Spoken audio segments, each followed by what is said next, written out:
شوہر گھر پر موجود نہیں تھا اور میں اپنے شوہر کے دوست کی باہوں میں تھی۔ ساحل کہنے لگا، بابی جان، آج کے بعد سب کچھ بدل جائے گا۔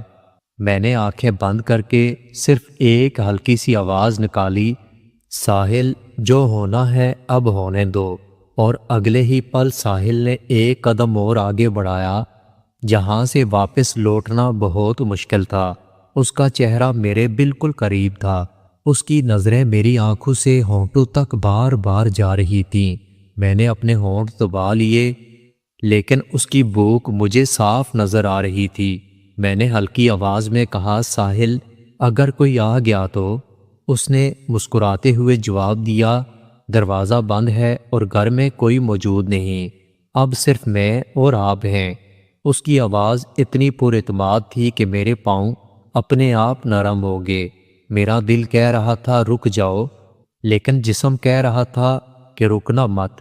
ساحل نے ایک ہاتھ سے میری کمر کو اور زیادہ قریب کیا اور دوسرے ہاتھ سے میرا دوپٹہ ہٹا کر سائیڈ پر کر دیا۔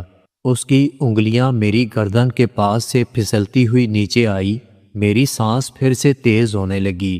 میں نے اس کی طرف پلٹ کر کہا، تمہیں سمجھ نہیں آ رہا، میں اپنے آپ کو روک نہیں پاؤں گی۔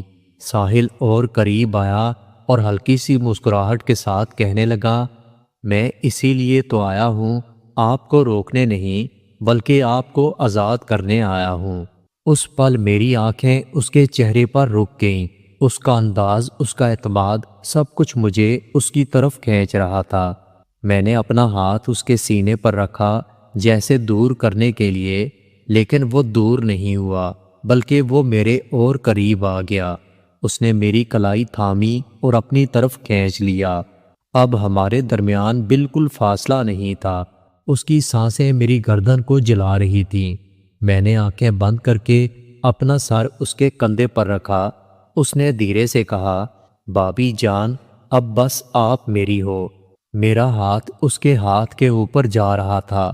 میں کچھ کہہ نہیں پائی، صرف اس کے قریب ہوتی چلی گئی۔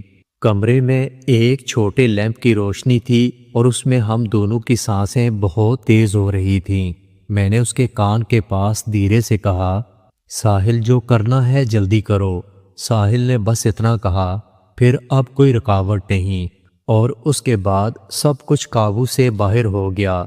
اس رات کے اس پل میں لگ رہا تھا جیسے وقت